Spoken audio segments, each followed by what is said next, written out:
stars be with you. All right, everybody, welcome back to the Energetic Principles podcast. Oh my goodness, it's been some time since I have been on. I've been doing solo episodes for a little while. It's been about almost a year since I've had a guest episode, so I'm excited to come back here today with Brian Allemana, who's going to be my first guest on this 8 episode series, where we're going to be talking about different aspects of the impending Saturn Neptune conjunction in Aries. So, Brian, thank you so much for joining me and being my first guest back. I am very honored to be, your reboot guest, and thank you for having me. I'm really looking forward to this conversation. Yeah, we were just talking about Brian's got a Mercury in Aries, and so what better person to be the first than a Mercury in Aries and an Aries nonetheless. So I'm excited to Mhm. have Brian on here. So just a little teaser as to what is going to be going on in the podcast is over the next 8 weeks. We will be airing episodes on Thursday with featuring different guests, and there are going to be all these different takes on how we prepare for the impending Saturn Neptune conjunction that's going to be in Aries in February 2026. But in the meantime, we're going to be retrograding back into Pisces. We're on this final, as I've titled this episode, the final submission. Which is really funny because Brian and I were talking about the Pisces retrogrades, which we're going to be talking about here today. And I had said, oh, the final submersion. And he read it as the final submission. And I was like, you know what? That works just as well, if not better. And it had me laughing because I was thinking about, sort of a jujitsu character on the ground and, they're being about to tap out. And it's Nice. That's like great. it's like that final submission, like you can't go any longer and you're gonna tap out. So, anyways, we will be talking about these Pisces retrogrades and this final submersion submission here today. But before we get started, Brian, will you share a little bit about yourself with the listeners? Tell them who you Sure. are. Yeah, I'd be happy to. So I'm an astrologer. I live in Asheville, North Carolina. I moved here from Chicago a few years ago.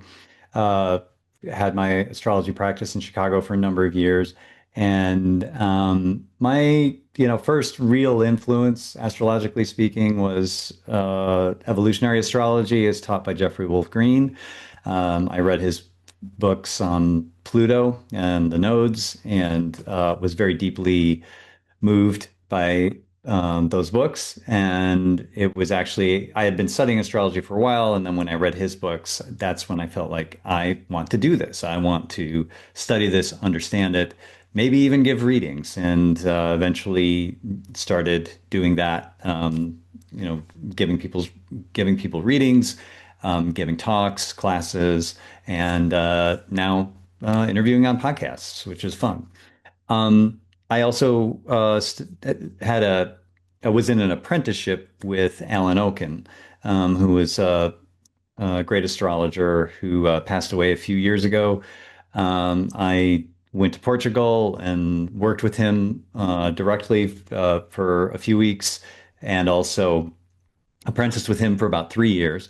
He um, wrote a book called Soul Centered Astrology, which is based on the esoteric astrology of um, totally blanking on her name, I Alice forget names Bailey. all the time. Alice Bailey, yes. Alice Bailey. Yeah, I was going to say Annie Besant, and I was like, that's not right. No, Alice no, no. Bailey, who is, yeah, was a theosophist, and she created this or channeled this system of astrology called esoteric astrology. And what Alan Oken did was um, basically translated it into regular language that we can all understand. And it's a really interesting take on astrology, and gave me just like a good window into looking at the symbols a different way than we normally tend to.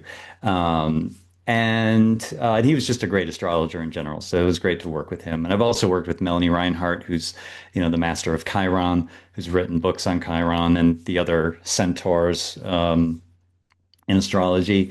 And yeah, so now here I am, happy to be here with you and get into this conversation about Pisces and Saturn and Neptune. Yeah, well, I feel like to have if there's any sign that might be receptive to esoteric leanings.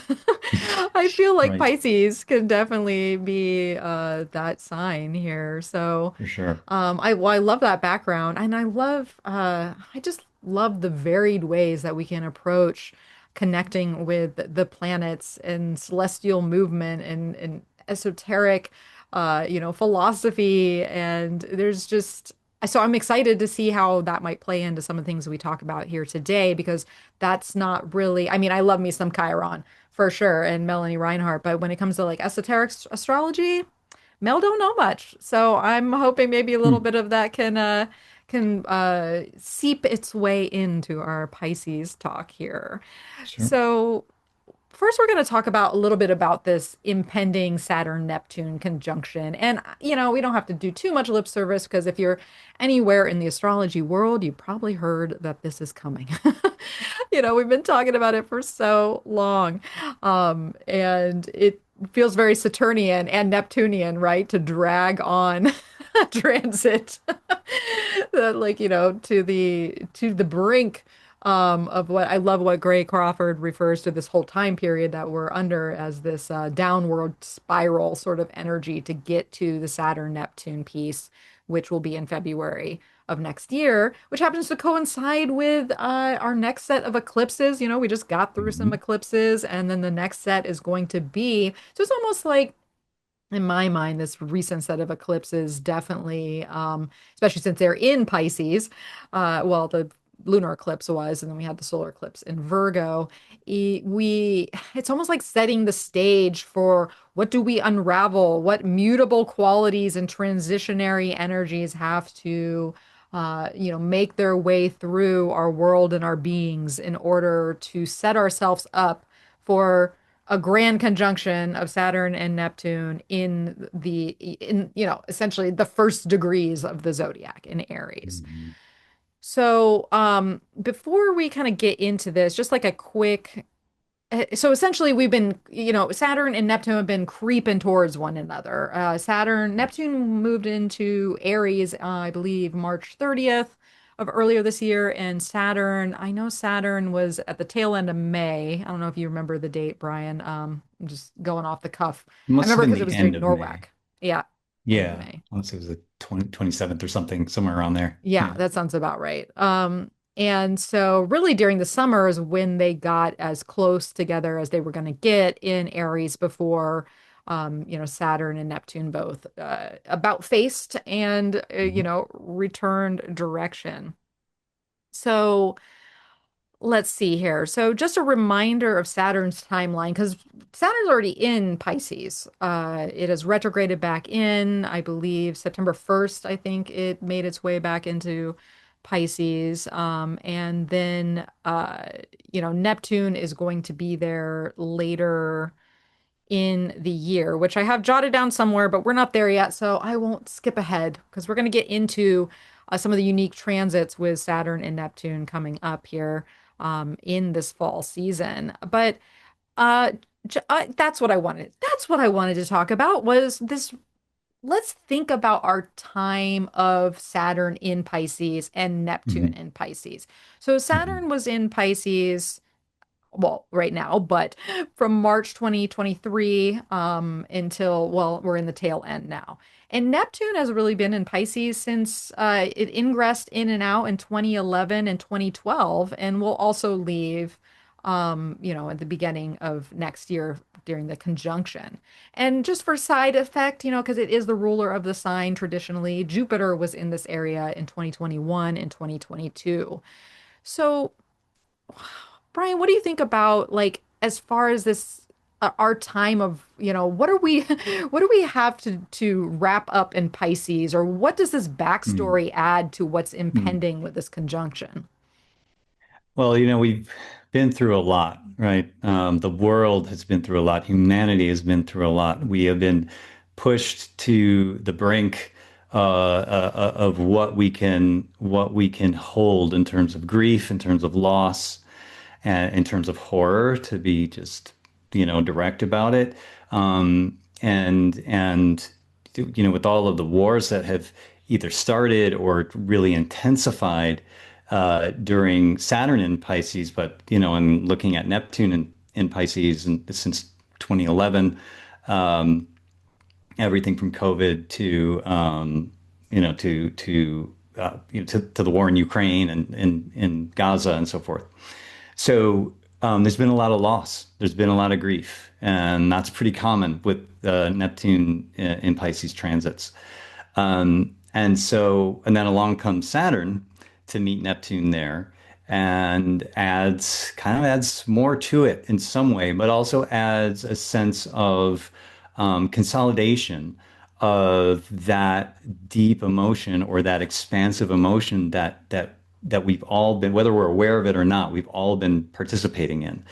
And so with that, with Neptune sort of bringing in such a dissolution, right? A dissolution of what we took for granted, a dissolution of whatever we might have been attached to as a sense of security or what we thought was secure and stable being just washed away by the ocean. And then Saturn comes in and begins to kind of short things up a bit.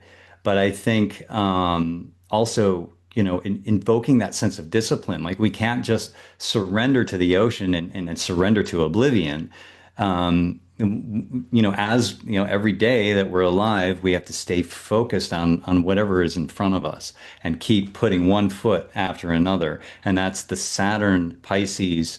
No matter what the emotional experience is, okay, I'm still going to keep going and keep trying.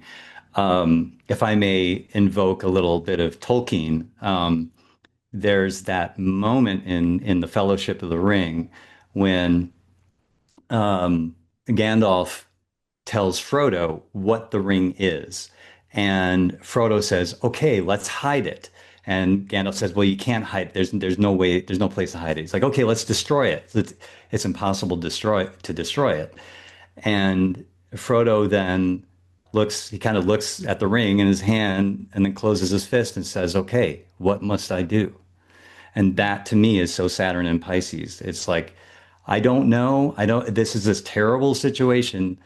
I don't know what exactly, where it's going, but what must I do? What is the next step? And we keep going and keep going. So I think that symbolically, what's occurring now with this retrograde, this final retrograde into Pisces, is we're getting one more look at that kind of dynamic, where we feel very helpless about what's going on in the world, where we see terrible things and we feel like there's nothing we can do about it, or there's very little. And it can be, we can feel very helpless, or like the situation is hopeless. And that's that sort of anaretic degree of Pisces, a 29th degree of Pisces, of just very intense, intensification of that side of Pisces. But what that's doing is that's getting us connected more deeply to our own spiritual core, and especially if we are doing the spiritual work, right? Because Saturn through Pisces in particular, what attachments do we need to let go of, or addictions do we need to work on, or what spiritual disciplines are we being called into, so that when these planets move into Aries, there's going to be opportunity for action.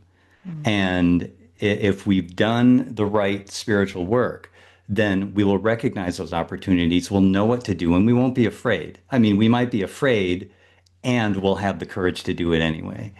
And so I think that it can really, at this last this downward spiral, as Gray Crawford put it, can really be challenging for us. But I think that we can rest assured that when these planets move into Aries, there's going to be a call to action, and that call to action is going to build, and we're going to know. It's going to be clear to us what action we can take for what we know is morally right and what is spiritually right. And I think that that could open some doors to some pretty radical changes.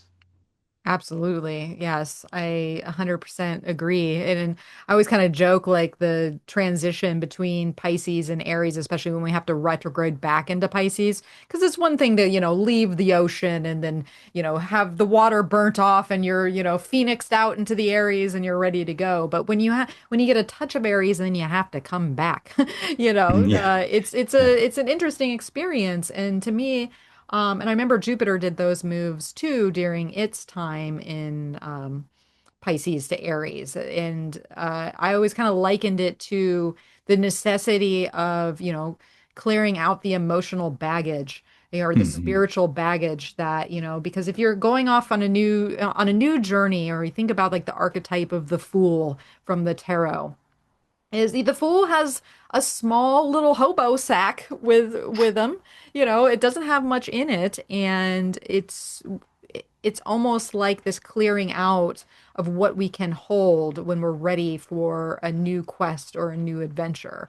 And I feel like and and that's going on in our personal lives. We're feeling it in the world sphere because I totally agree with you 100%. Like the level of grief and helplessness to, as we see the well, essentially the disillusion of system, whatever that might mean, because certain systems keep protections in place or boundaries or, dividing lines that have stopped things like war or war over here and war over there. And then these things are all breaking down. Hmm. And the bureaucracy is out of control right now in every single country, like it feels like people are protesting, and even though we don't see it in the normal news, quote unquote, there are plenty of videos out there in the social media sphere of people, rising up. And I feel like Hmm. there is this paradox of like helplessness and grief of what is happening, especially with our systems and our systems not stepping up and the people in power not stepping up where they need to. But through that helplessness, it's almost like through that helplessness, there's like a turnaround to find inspiration, to find Correct. hope, to become submerged with the collective and what is, good and moral and wherever you stand on that, because everybody's going to stand differently in that sense. But there will be collections of people coming together for, spiritual causes, emotional causes, heartfelt, Yeah. brotherhood, sisterhood, personhood causes Yeah. that I think part of this in between of Pisces and to Aries is really going to empower and kick that off. But we have to go through this period of, yeah, that Yeah. submersion back into, being it, Yeah. because we can't get away from it. We're individuals, but we're connected with everything around us, and Exactly. it's so Yeah. apparent right now. And we all have a role to play in this great rebirth of civilization that I believe is occurring. We all have a role in it. And this Neptunian dissolution process. I mean, I love what you said about that, and I think it's really important that there's the negative side or the challenging side of it that is sort of melting our defenses or melting our attachments or and bringing us to this core sense of, I mean, ideally bringing us to this core sense of our connection to what is divine and what is our connection to each other and the value and importance of living compassionately. And that living compassionately doesn't mean just letting whatever happen. It means actually taking action to support compassion, to support the well-being of everyone, and that being, the higher version of Pisces, which is the nurturing of well-being for all beings, is really stimulated in us as we sort of, as I say, melt down those defenses and get to a closer sense of what it is that unifies us all together. Mm. As in a sense, we're all part of the same living being. We are all expressions of the same living being. And what we do to each other in some sense or another, we also do to ourselves. And that the sensitivity to that Mm. connection that we all share is awoken through that these Pisces transits. And then, so then Aries comes along and there's a new sense of action relative to that realization and that wisdom and that sense of connection. Yeah. I love that you bring that up in that because I think that's where the tricky part of Saturn, you think about any planet in a mutable sign, they're called double-bodied for a reason. There's a duality that always lives in mutable signs.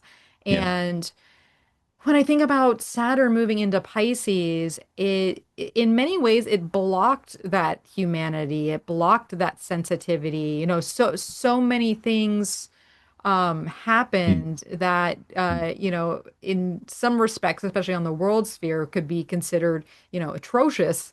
And that it's sort of that that walling off or that distancing from that connectedness or from compassion or empathy, not everybody, like some people sure. organized around that, right? Like think about Saturn as an organization principle. But for a lot of people, including myself at times, it's been far easier to be like, you know what, I'll just like distance myself from that, or I'll pretend that doesn't exist, or I'll create my own Yep. Saturn boundary so that I don't have to feel all the things that I Yep. could possibly feel, especially when Neptune's like overwhelming the situation. So this final retrograde through this area, it's especially now that Jupiter is in Cancer, exalted, Hmm. right? In a Hmm. sign that is all about caring and, Yeah. heart-centered, nourishment, and really feeling the feels. This isn't Hmm. Jupiter in Gemini, which can compartmentalize or, think about it from a logical standpoint, or even Jupiter in Taurus, which, might be more like material based or, focusing on the everyday here and now in the earthly world. I feel like there's an opportunity with Jupiter here in Cancer during these retrogrades that allow us to really get down to how, to that sensitivity that you're talking about, to that feeling, maybe in the world sphere, but also in our own personal lives, so that we're more spiritually connected. We're more in tune with what it is that we care about on the deepest, deepest levels, so that if we are making new beginnings and are rising up to a call of, a new order, so to speak, it can be molded or intuited from a place that is very, I don't know why I want to use the word pure because I don't know if I really actually mean that word, but I just imagine a crystal clear water when, Hmm. Saturn's been mucking it up. Saturn in Pisces is known for, water disasters and water, Sure. destruction or um but Jupiter there, I don't know, it just feels like it's clearing that out enough so that we can see the bottom of, the ocean or the water, what Hmm. what have you, for imagery Yeah. sake. Yeah. Yeah. And I think, if we think of maybe this, what I'm going to say is reflective of the also the sort of hidden nature of Pisces. What is hidden, what is maybe occluded or clouded over. And I'm thinking of because you're talking about Jupiter and Cancer, Hmm. and we have this crisis going on in this country of immigrants who may or may not be documented, but being just swept up by these these agents, these federal agents, and the outpouring of compassion, that comes from that, and the what I imagine to be like there are a lot of people doing good things right now that either maybe the news isn't reporting on, or is maybe kept hidden because out of safety. Mm. um, but even just in people that I've talked to, like local politicians or people who are doing some kind of, social work. Um, there is this sense of, that there are people networking and doing things and organizing to bring more of a, compassionate approach to dealing with the problems that we're facing. And I think that that sort of hidden strata may become more visible when these planets move into Aries. Um, but we'll see. Yeah. Well, when we think about just especially this period here in the fall coming up and just that retrograde movement, retrograde does have that internalized energy or that organizing Yeah, within or, sure. that behind the scenes, uh, you know, motive, where before the planet actually does emerge when it stations to go direct. So let's talk a little bit about sort of that movement and that timeline of these planets, and Sure. when our sort of hot spot of this Piscean retrograde, and when we might be dipped into the final submersion submission, it might be Right. happening. So basically, we have so as I said earlier, Saturn retrograded back into Pisces on September 1st, and then Neptune will join Saturn there on October 22nd. So a little less than a month from now from this airing. So we still have October will be mostly, Neptune sitting at the 0 degree world point, which is a very that's one thing to be said about these transitions that we're talking about too, is that these planets are moving over Yes. hotspot world points. So that's why we're seeing it on, massive levels of this impending conjunction. But so basically, Neptune will get in there October 22nd, and then Saturn will station direct on November 27th, and Neptune will follow on December 10th. So basically, from October 22nd until November 27th, we have Saturn and Neptune both retrograde simultaneously in these tail degrees of Pisces. And what's very intriguing about this whole time period, which if you're watching the video, I think I will just go ahead and share a little so we can see the chart as we're kind of working through this, because sometimes a visual can be very helpful. So here we're looking at October 22nd when Neptune moves back into Pisces. Right when we have a Scorpio moon, nonetheless. And if you are looking at the chart, we have Mars and Mercury that are reaching the end of Scorpio. And then we have Jupiter over there in Cancer at 24 degrees, who's probably getting ready to go retrograde itself. But what's very interesting about this time period is that essentially, this is just a one after the other grand water trine of all the Mhm. personal planets. Jupiter getting as close to Saturn, a trine to Saturn as possible before it goes retrograde. Mhm. And during Scorpio season, we essentially every planet, Mercury, Mars, Mercury will then retrograde and go back into Scorpio in it basically goes retrograde on November 8th in Sagittarius, but it's also doing its own fire to water, backwards motion, which is intriguing to think about. And then Mercury moves back in on November 19th, just in time for this new moon in Scorpio around November 19th, November 20th, that is going to be in this grand water trine configuration. Yeah. Um, and so I feel like this period that we're speaking of is such a unique moment in time to get in touch with all of our watery centers. I mean, what do you Yeah. think about a grand water trine like that and how it might Yeah. be activating Saturn, Neptune, Jupiter Mhm. present? Like, I guess, what is the advantage of this time? Mhm. But also maybe the challenge too, because just because it's a grand water trine doesn't mean that it's like everything''s easy peasy, you know? Right. Yeah. I mean, talk about all the feels, right? I mean, just every field of feeling is being activated here. And I think that, I think that that kind of dynamic water energy really brings a sense to us of what really matters to us, particularly at an emotional level.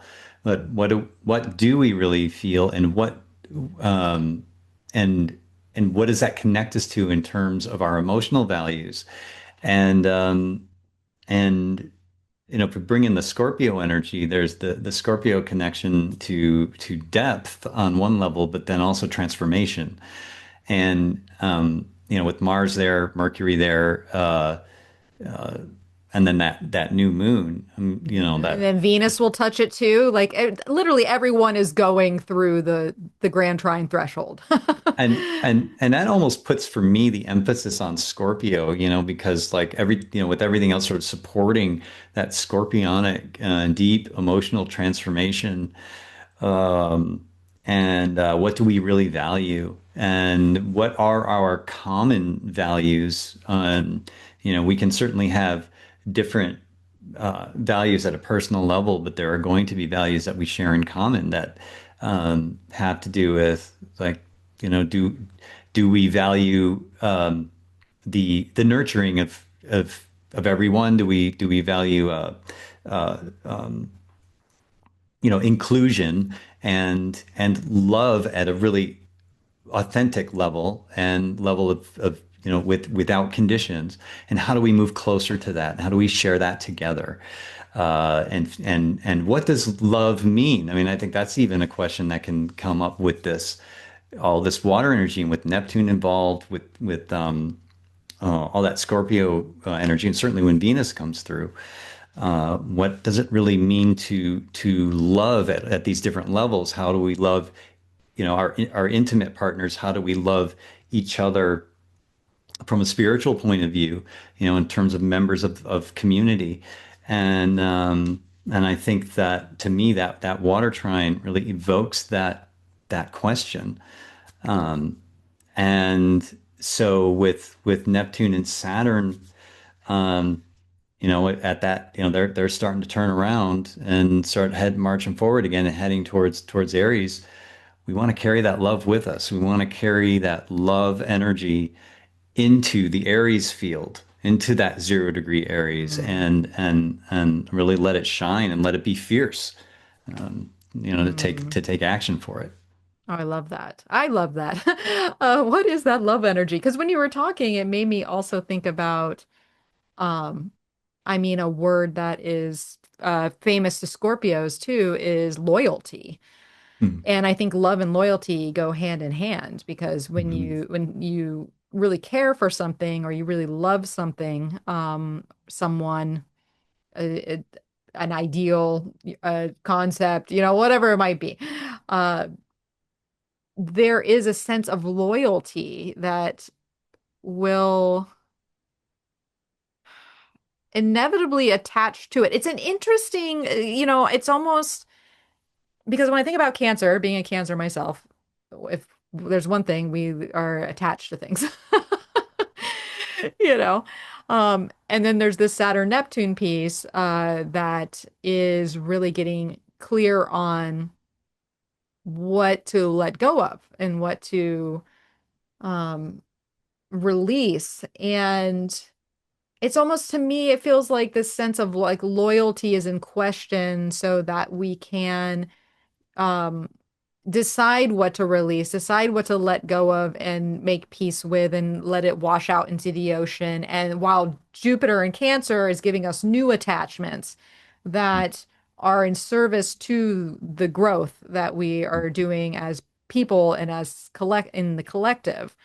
And then it's almost like that fixed energy of Scorpio can tie it all together, Mhm. first with Mars and Mercury there, like and then the sun comes along and then Venus sort of ties it all together and then Mercury retrogrades back over there. Like, I feel like it's just a time where it's almost like we have to submit so that we can reattach and then renew the I love that. energy and rebirth the energy to then be purposeful from a spiritual angle Yeah. to be the new beginning, to be the, Yeah. Saturn and Neptune are famous for being, aligned with this idea of a vision taking form, a dream taking Mhm. form, and the Mhm. highest ideal way of looking at it. It's also a very key component in artistry and with artists of how do you have a vision and be able to see it come to life through form. Um, Mhm. and I think this might be a defining moment where we're internalized enough within ourselves because water signs, water and earth both, they move slower. It's more receptive in nature. And so it's a very it's like to say it's an inside job sort of thing. Mhm. Yeah, Yeah. So I feel like this is going to be a potent period for for us to sure. go through all, as you said, all the feels. Yeah, I guess. And yeah, I love what you said about reattachment. That feels really, really right. Because what we are is we are incarnated spiritual energy or incarnated divine consciousness. We are ensouled beings, ensouled bodies, and so we cannot not be attached, right? Because we are attachment, meaning it's in a sense spiritual energy embodied in a form and that is relatively more or less static. And so we cannot not be attached. But what are we attached to, and how fluid can we be in that sort of letting go of prior attachments to allow the new thing to be attached to come into being? and and hopefully that whatever we are reattaching to is coming from a deeper soul place rather than an egoic attachment for self-security or greed or whatever, but attachment from the soul perspective. I think that framing it that way, I think is really good. And and to say a little bit about Saturn and Neptune relative to their historical, the way that cycle is connected in world history. I know this is spoken of in a lot of places or has been, but Saturn and Neptune, that's the Saturn Neptune conjunctions are very strongly correlated with the history of Russia, particularly since the conjunction of the 1840s. And so, given the situation that Russia is in right now, we're about to have this conjunction at the first degree of the zodiac in Aries. That if history is any guide, if history and astrology taken together are any guide, this is going to bring a massive restructuring of Russian government, Russian society, in some way or another. We can speculate what that might look like, but I know this is getting more into just kind of like the outer world affairs view of this, but it's something that I've been really interested in, and will be really interesting to see how it shows up. And then one other thing just to point out is that I think you alluded to this earlier, that this Saturn Neptune conjunction that happens in February is in the midst of all of this dynamic astrology, like intensely dynamic astrology, like that solar eclipse at 28 degrees Aquarius, which is basically right on the United States moon. Um, And and I think near the Russian moon too. I think, oh, isn't it okay. near the Russia's moon? I actually don't know. I don't know Russia's chart well enough in my head to say. I feel like I looked at it recently. You go, continue on. Maybe I'm going to do a little It's pretty investigating. close to the moon of Ukraine, which Mm. is at 22 Aquarius. Um, but yeah, but it also happens during a time period when Mars is in. Uh, I might be getting the dates wrong. But Mars will be transiting Aquarius during that same time frame, and will make a square to Uranus. And in fact, that solar eclipse at 28 degrees Aquarius makes a square to Uranus and Taurus. And then Mars will be moving through those same degrees, making also the square to Uranus. And that, of course, is very like dynamic, hotly dynamic, it's explosive kind of energy. And then I was going to say, and then like in the midst of then we have that Saturn Neptune conjunction at 0 degrees Aries. So there's a lot of tension in that, and just to say, just put it out there that the fact that that solar eclipse is at opposition to the rising degree and the Mars of the chart of the U.S. president, whose progressed moon will be in Scorpio, making a T square to all of that. I know I'm throwing a lot of astrology out here, but it's all to say whether you're looking at the United States or you're looking at Russia and Ukraine, there is a great deal of tension going on in these countries and probably around the world relative to these astrological alignments. So it's going to be a very dynamic time that I think is going to shift things, Yeah. yeah, and hopefully in a direction that we can all get behind and, be hopeful about. Yeah. Well, and it is interesting when we think about the idea of like once again back to the final submission kind of thing when we Yeah. are bringing up like big world powers and being in stalemates with one another and like things are changing to some extent someone is going to have to submit or Hmm. most of the people are are different countries in power are going to have to submit in some ways so that the energy can change like it can't stay in a holding pattern. That's the thing. And yeah, just to share real briefly, so the thing with the Russia chart is like it depends on what chart you use, but Nicholas Oh, Campion's time, which I wow. definitely trust his research, gives Russia, it's December 12th, 1991, 1:22 p.m. Moscow, a 28-degree Aquarius moon, which I thought was very Fascinating. fitting. Especially since it's so close to our moon. And then just also seeing this Mars at 9 degrees of Sagittarius opposite the US's Uranus, and Mercury, and just thinking of the tensions that we have with the country. But I can't help but notice that, and you bringing that up and thinking about, what happens during these times between these countries in this world dynamic, and sort of like kind of what you were saying earlier about what is occluded or obscured, or, Neptune's famous for, Neptune is really involved in, things like war campaigns and what have you, because, you don't want to see your enemy coming kind of thing. Like it's there, it's behind the scenes, like keep it on the down low. And I think that's what, like social media is trying to bring up right now too, is like it exposes what's not being said or like these behind the scenes deals and like these surveillance situations going on and things like, Palantir and stuff. And like you don't, the Pisces energy doesn't want you to see any of this that's going on.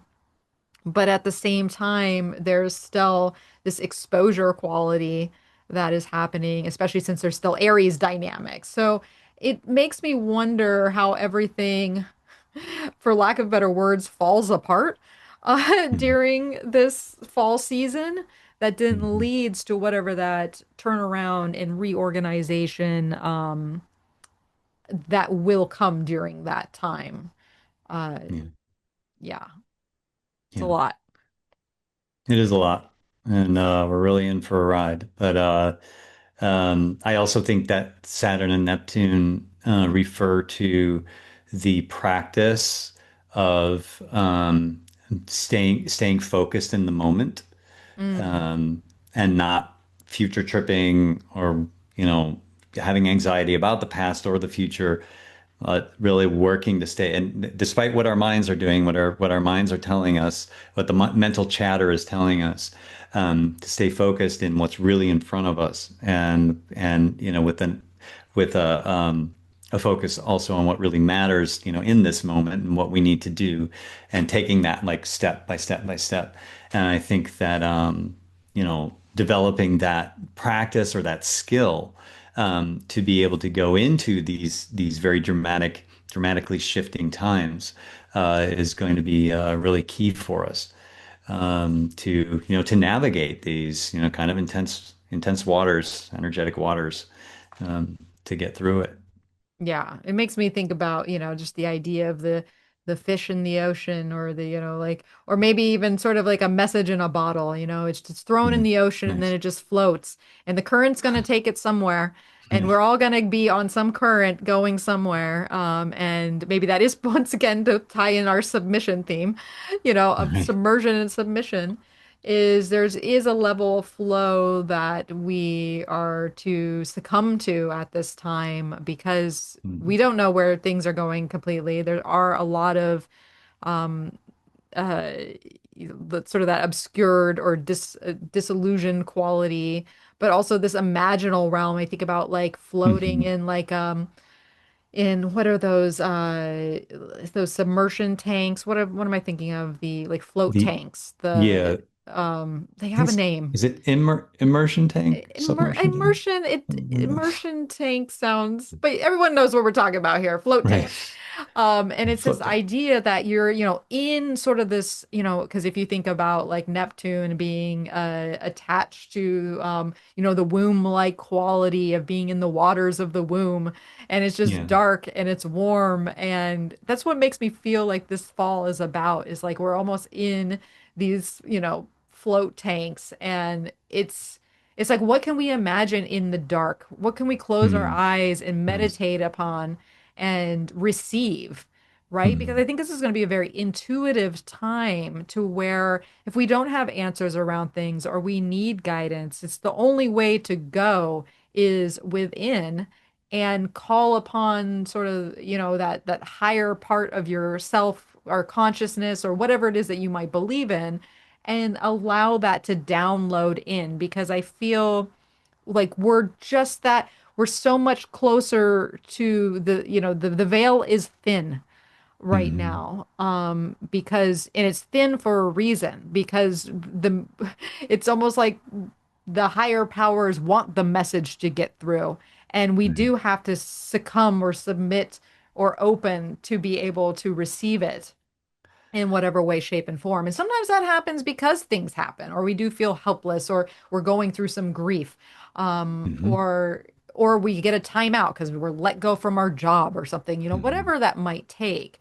yeah. But succumbing to that, I feel like there's going to be some sort of like directive that we can Mhm. take in. Yeah, I get definitely I like what you're saying about activating the imaginal, and seeing where that takes us, including engaging with our dreams, right, during Mm, this time. And dream journaling is great. Doing analysis on your dreams is great. This is a great time to be doing that kind of work.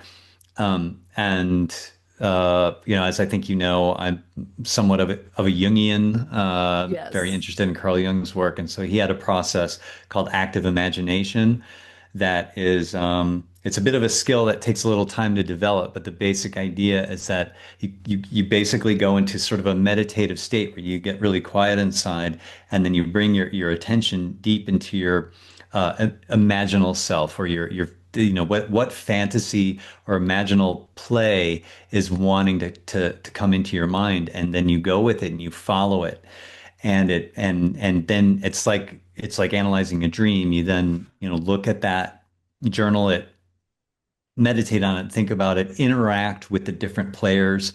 But like you can go into meditation and reimagine a dream that you've had, and then at certain key points of the dream, um, pause it in your mind, bring certain characters forward. Say, who are you, and what is your motivation, or what can I do for you, or and interact and see what's going on, and just engaging with the unconscious, using that Jungian term, what is unconscious within us, which is also connected very much to Pisces, and is that by engaging with the unconscious, we learn something about ourselves, we learn something about our lives, and about what is deep within us that is motivating us. that if we don't engage with it, we'll never know about, we'll never understand about ourselves. And we might think we have some weird compulsion, or we might think we have some weird that there's a problem with us. But in actuality, there's a deeper motivation that is seeking our attention and connection and integration ultimately. Mm. And so I think that, with all this Pisces energy, it's a good time to be working on that integration of the unconscious, because it brings us into sharper focus when the Aries energy comes on. I love that. I love that you brought up active imagination too. Because I've been in the this Jungian Life's dream school and been Oh doing a lot yeah, of dream work, and that's so great. Christina Caudill and I have gotten together and talked about dreams a lot on her podcast, and so I've done a lot of work in that area. And yeah, I love that you bring that up, because I think this whole period is going to be, I feel like so many people are going to be like, my dreams are off the chain. Like, oh Yeah. my God, I can't believe what I just dreamt. Or having those resolution dreams to where, I had one not too long ago in the last month or so where I had a resolution dream to a dream sequence, or like this reoccurring dream I've essentially been having for like a decade now. And the Hmm. dream hasn't come back. And I think a lot of us are at this point where the unconscious is engaging with us in a different way, like you said, and it is a rich time to, process those dreams, to be in that meditative space, to engage in active imagination, because, yeah, I love that you bring up, like, why do we act this way? And because so many of us every day, and no one is exempt from it, are complex oriented, we all got them. They're Yeah. all, they're all part of how we're showing up in this world. And there feels like, especially with Saturn in Pisces, and it's melting its structure and its barrier, and it's also fallen in Aries too. So we're Hmm. we essentially are kind of going through certain ego deaths right now. We all are on Hmm. some level. Yeah. And because those barriers or those walls come down, like you said, it gives us access to these things. So let's get in there. Let's engage with the unconscious in a way so that it doesn't, because what we don't bring to light or bring to the surface can control us. Hmm. Um, because it's on autopilot, like it makes me think of it like a puppet and like in a marionette. Like the complex, is pulling the strings, and we don't want to we can't get rid of them all. But if there are some key ones that that are time to go, and you're releasing your grip on that, and you're getting a better handle of like why it's there, what the emotional attachment is around it, the spiritual quality, why is it there to begin with?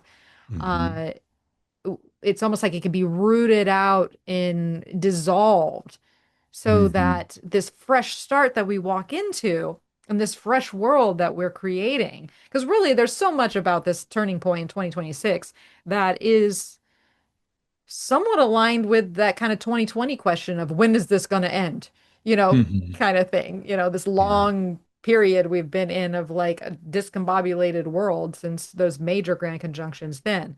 So knowing that we're on the precipice of what could be, doing that work or receiving that, engaging in the imaginal world is feels so potent right now. Yeah. I absolutely agree. And I think, normally you can't go wrong doing that work. I mean, it's part of it's part of the individuation work that, that Jung certainly spoke of. And it's perhaps, has some added potency, um, by doing that work now with these trans retrogrades back into Pisces. Um, and that will help us. It'll serve us through going through all that dynamic energy of early 26. Um, and it'll be, and it'll be interesting to see, because I think, whatever is stirring in the collective unconscious, right, which is that layer of the unconscious psyche that we are all connected to. That to me, and this is my interpretation of Jung, but also just my orientation to the psyche, is that and to astrology, is that what we see occurring in the world, especially these big shifts, that affect pretty much everybody, that means that something really powerful is stirring in the collective unconscious, and there's a demand for a change, or there's a demand for the world to shift in a certain way. And one way I've thought about it is it's like on a personal level, we have our personal unconscious, and it can disturb us. It can move through us in a way that can actually seem very destructive. But what it is actually doing is emerging into us to become conscious, so that what is unconscious becomes conscious. And if we can remain aware of what's happening, then that limits, or mitigates the destructive power of that energy. But when this is happening on a collective level, it's like something in the collective unconscious is seeking to become collectively conscious.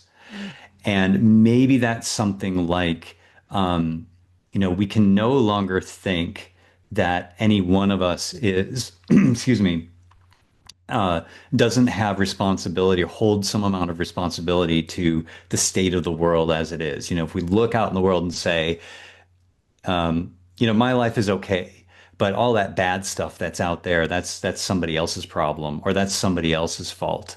Well, actually, in some way or another, because especially in this modern world, we're so connected that we really need to understand that that how we act in the world and the choices we make in the world have rippling effects that go very, very wide. And this is I'm kind of spitballing, speculating here, but you know, that could be a kind of realization that is coming through the collective unconscious as it sort of rumbles under the surface and causes all of this sort of you know um, metaphorical earthquake around the world as things sort of fall down. That is going to demand that we contribute to rebuilding it, and then we have to have that imaginal ability to imagine what are we going to rebuild to. And and there's Saturn Neptune, right? Bringing that what do we imagine? What are our ideals, and what from those ideals can we manifest as real through that Saturn structure? I love that. Yes, I 100% agree that that is the setup right now, and it's a unique time. It's like, as they say, what a time to be alive. Yeah, right. It is this time really we can say that with 100% sincerity that what a time to be alive. It is an May you important live time. in interesting times, right? May and that we do, that we And that we do. do, yes, for sure. So I always love to end the podcast, especially when we're talking about more forecasting things, which I think we kind of touched on a little bit about that. We are Mhm. focusing on this retrograde period, especially with the grand trines and a Scorpio new moon lighting that all up. Yeah. If you had, this is a joke to give to a Gemini rising, but if you had one word to describe this period, this Pisces submission period, without it being Hmm. submission, what would it be?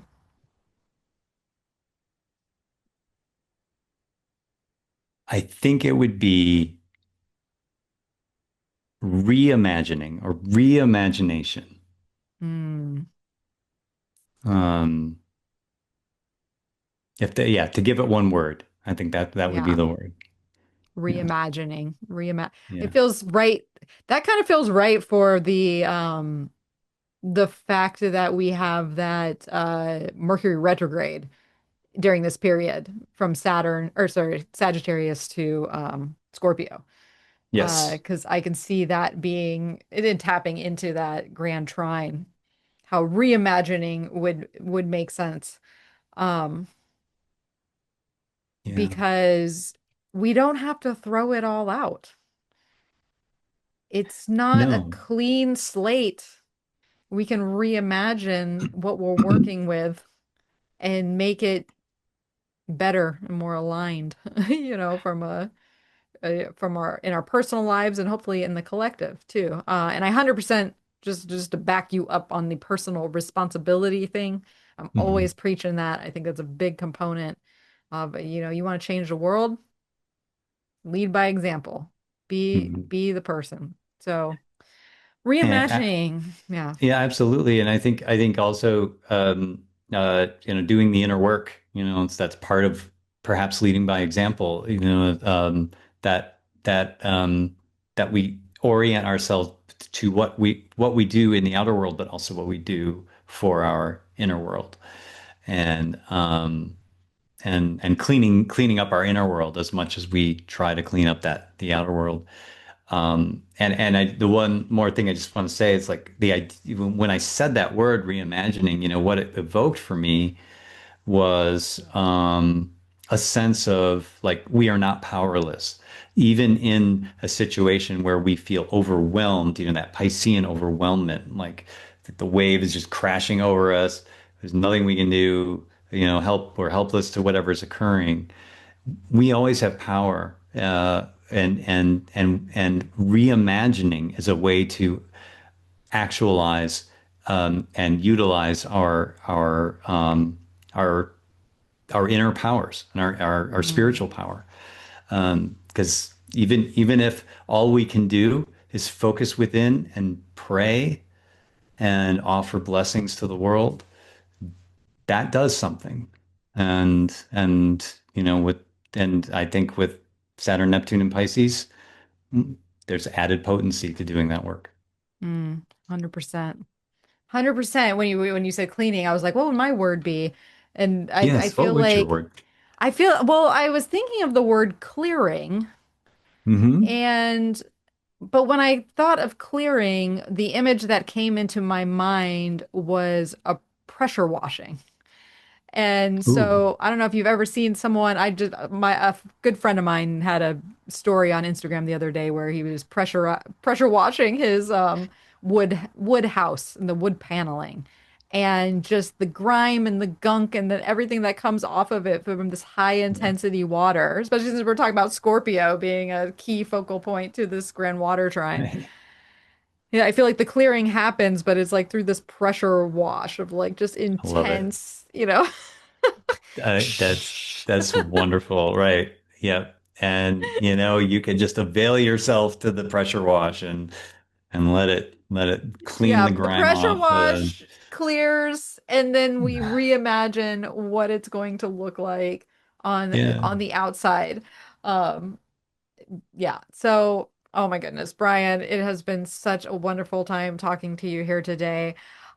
Before we go, we got to share with the listeners, where can they find you? What Hmm. do you have going on? Tell us a little bit. Sure. Yeah, you can find me at soulriseastrology.com. SOULRISE astrology.com.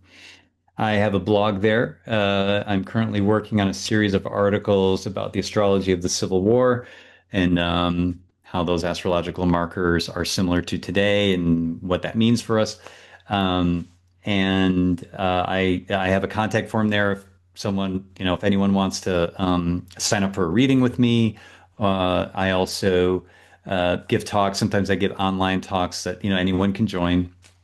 I don't have anything online. Well, actually, I do have one. Not to get into all of it, but there's a talk I'm going to be giving in January about the Uranus transit through Gemini, and that'll be for the Young Center of Evanston in the Chicago area. But that's going to be online, and here in Asheville, I have a number of things going on with group discussions, talks, and things like that. So, yeah, got a lot of things brewing. So please visit my website, reach out to me, even just to say hello. I always love engaging with people and talking astrology. Yeah, so go hit Brian up, Soul Rise Astrology. Yes, Yeah. yes.